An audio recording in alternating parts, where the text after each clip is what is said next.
Hi there, just I'm doing a bonnet release cable or a hood release cable on a Volkswagen Phaeton.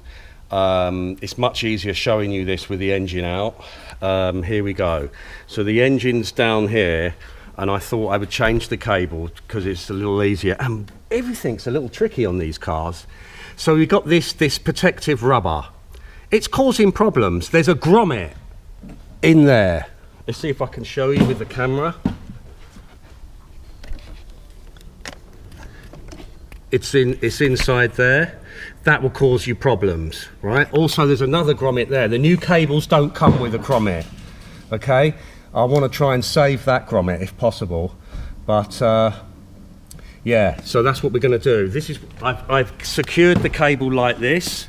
I'm hoping to pull the old cable out and pull the new cable in. That's the idea.